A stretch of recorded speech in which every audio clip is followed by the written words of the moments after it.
good, YouTube? It's your boy 2K the God, my man Sess. Welcome to the Gods of Boxing Talk. Now, y'all already know what this shit is. It's Friday. It's the day before the big fight. Mr. Terence Crawford versus VIKTOR POSTOL. So this gotta be the prediction video for that fight, yo. Oh, so, yeah. a little bit of stats for the people out there. Mr. Terence Crawford, he is 28-0 with 20 knockouts. He's 5'8" with a 70-inch reach. The weigh-in today, Terence Crawford weighed in at exactly 140. Mr. VIKTOR POSTOL, he's also 28-0, but he only has 12 knockouts, a little less of a knockout ratio. He's 5'11", 73.5-inch reach, so he has a 3.5-inch reach advantage and a 3-inch height advantage over Terence Crawford. And yeah, and in the weigh-in, he weighed in at 139.5 pounds. Now, this is going to be for the WBO and the WBC 140-pound titles. Mr. Sess, give us your assessment, man, and at the end, what's your prediction, boss? All right. First of all, I'm actually real excited for this fight. I wasn't at first. Oh, but, shit. Well, because it was on pay-per-view. It was on pay-per-view. Oh, yeah. So I had to get past the fact that it was on pay-per-view in order to really enjoy the best fight and the best. Yeah. It should definitely be a great fight. I don't think it's gonna be for a lot of casual viewers because the fight may be a little technical in the beginning. No. But just wait, a couple rounds, and you're definitely gonna get what you want to see. Mm-hmm. I definitely like VIKTOR POSTOL. He's a tall, rangy dude. Uses his jab very well. Has a good in and out game as well. He's one of those guys that'll pop, and then jump back. Pop, and then jump back. Yep. Uses angles pretty well, too. When he fought Lucas Matisse, he was actually able to, once he got acclimated to Matisse's power and the pace of the fight, he started just peppering Matisse with combinations and then, moving him to the side. Boom, boom, boom, moving to his right, boom, boom, boom, moving to his left. So he's a very, very, very crafty European fighter. A lot of those guys are real fundamental type fighters. They use their jabs very well. The only thing he doesn't fit when it comes to those European guys is the punching power. Yes. That's what he's lacking, and which is actually pretty shocking because a lot of those guys, man, coming out of that Eastern Bloc or just Eastern Europe, man, a lot of those guys are just real heavy-handed, but he doesn't have those heavy hands, but what he does have, like I said, is very good boxing skills. On the other side, you got Terence Crawford, my man Bud, with, I don't even have to say much about it, man. The dude is a switch hitter, very good jab from both sides, great check hooks when he turns southpaw, great right hands when he turns orthodox, just an all-around complete fighter. Yep. Now, let me give the viewers out there my prediction for this. I'm going to go with, y'all already know, Terence Bud Crawford. I didn't know, because as of yesterday, you were like, damn, I don't know who to pick. Well, you know what I'm saying? Yeah. Nah, man, Terence Crawford should definitely win this fight. Yeah. The thing about it, and this may be the shocker, if anything, I think he wins the fight pretty easily. Oh, shit. Yes. Okay. I'm definitely going to say 8-4, 9-3. That's a big change up, man. What did you see? Hey. What made you change your mind?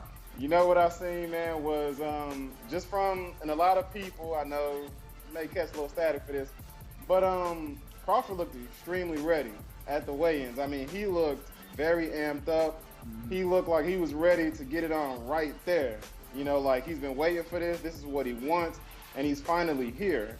Mm-hmm. Normally, I don't make too much, I don't take too much for weigh-ins, but I needed to see that fire in Terence Crawford. You know what I mean? Because there's a dog in this dude that once he has a challenge in front of him, and if there's any inkling that people think he's gonna lose or that something unexpected may happen in the fight, that dude turns it on. So that's what I wanted to see. I do believe that once these guys get in the ring, I'm gonna give Viktor Postol the first probably 2 to 3 rounds. You know, I have no problem giving him the first 2 or 3 rounds. But as soon as Terence Crawford gets acclimated to that range, he is going to go in and put an ass whooping on Viktor Postol. I'm not going to say he's going to stop Postol because Postol takes a pretty good shot. And, you know, he took Matisse's power, even though I think Matisse hurt him a couple times. But the one thing I will say about him is that if you hurt him, he is going to automatically hold you. The thing about that is I don't think he's a very good holder. What I've seen in the Matisse fight is he tends to lock guys up around their biceps rather than locking them up around their elbows to where they can't punch. You know, so and that may have to do with him being, you know, 5'11" and fighting the shorter guy. Right. At the end of the day, man, you have got to know how to lock guys up. I mean, that is essential to boxing. Viewers don't like it, fans don't like it, but at the end of the day, they teach you how to hold. I mean, that's something that your trainer will probably thoroughly go through with you. Is, hey, if you get hurt, grab them. You know, grab them, turn them to the ropes, and lean on them.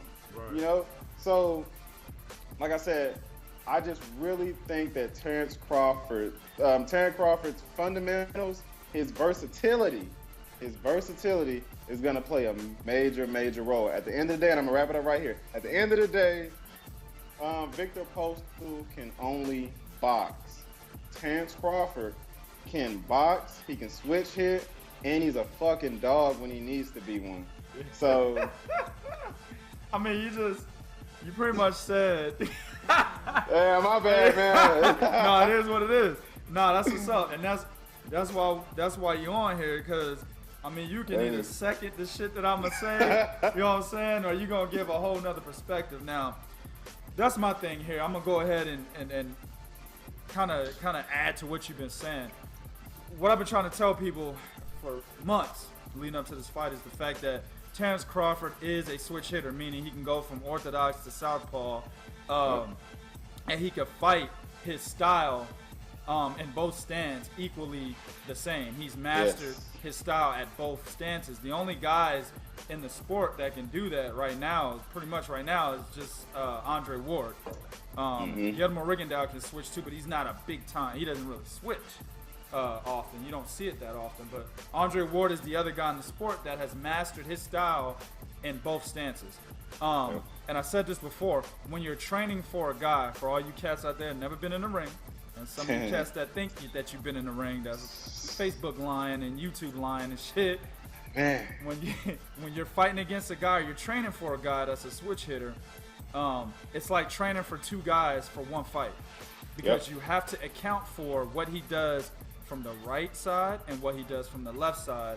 And to some of you, it may not seem big, because honestly, I could tell by a lot of the comments, motherfuckers are just sweeping the fact that Terence Crawford's a switch hitter under the rug. They sweep it under the rug. They do the same thing with the Demetrius Andrade. He's the other guy in boxing that's a great switch hitter, can master the style on both stances. They sweep it under the rug like it don't mean shit. It means a lot. You know what I'm saying? A whole lot. It's a totally different look. Just from going from here to here. That's a total different look to a fighter. Especially a boxer, a guy who likes to stay on the outside and use his jab. That's a completely different look, because it throws off a boxer's timing. See, a boxer, he's using his jab from a distance, so he's already placed, you know what I'm saying, where you're gonna be at this stance, right? But if you come here and you're coming at a totally different angle, well, then he needs to rework his timing on his jab, because he's staying in the same position. You see what I'm saying? He's staying in the same stance.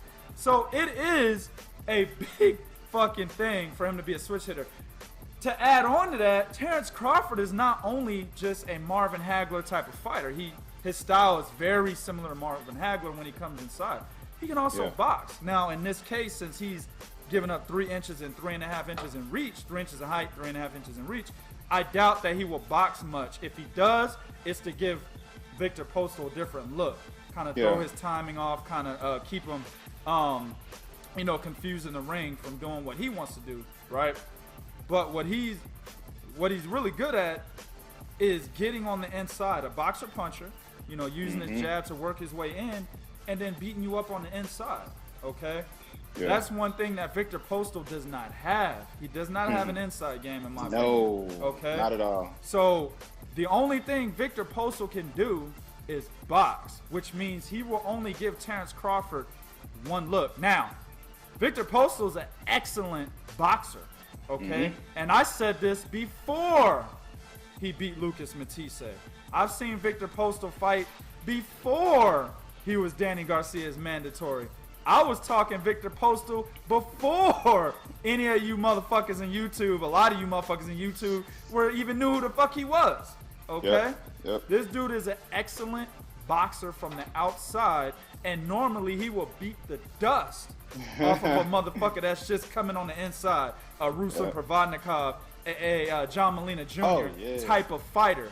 Terence Crawford is not that kind of guy, nor does he actually come inside like any of those guys. He actually moves his upper body. He uses angles, okay? Not like Manny Pacquiao or Lomachenko, but he can use angles when he comes inside. And like I said, also, he can also throw the jab out there to get you, you know, kind of confused. Man, this is going to be an excellent fight. Oh, one more thing I want to say. Freddie Roach is Viktor Postol's trainer. I think that is the wrong trainer for Viktor Postol in a fight like this, bro. See, Freddie Roach is an offensive coach. He's offensive minded. I think in this fight, Viktor Postol's offense is already there as far as there's really nothing that he really needs to adjust away from what he already does against a Terence Crawford, other than being able to fight on the inside. I don't think Freddie Roach can teach Viktor Postol how to fight on the inside in only a 12-week training camp. You see what I'm saying? So we could just throw that shit out the window. So really what is left in Viktor Postol's game that's a whole is his defense, because against Lucas Matisse, Matisse was getting inside of him. He had success of getting inside of him, and he was hitting him with flush shots on the inside. Okay? So he needs to work on his defense. And Freddie Roach is not a defensive coach.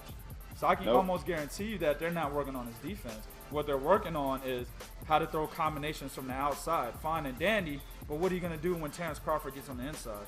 Can he keep up that pace of keeping Terence Crawford on the end of his jab for 12 rounds? Is he smart enough to match the IQ of Terence Crawford, who has an excellent IQ? Is he smart enough to match his IQ and derail him off his multiple game plans that he will give if he needs to change it up in the fight?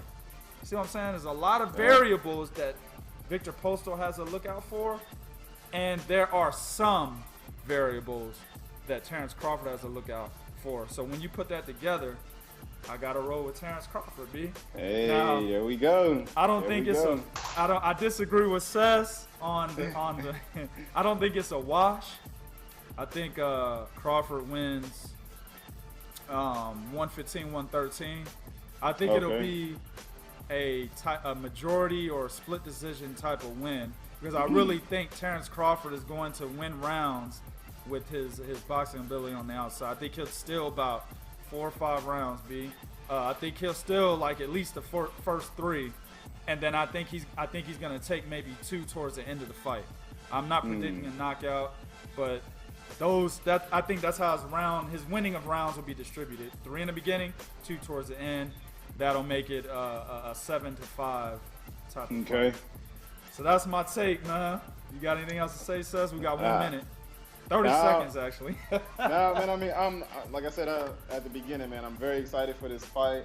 I can't wait to see who wins, because whoever wins, I really want to see them propel to, you know, you know what I mean, to just bigger and better things. So I'm definitely looking forward to just seeing this fight. The winner, if Terence Crawford wins, he's definitely top 3 pound for pound. If Viktor Postol wins, he's definitely top 10. Automatic. Yes. Yep. Automatic. All right, YouTube, let us know what you think. Do what you do in the comments section and be real. This is Real Talk for Real Fans. 1.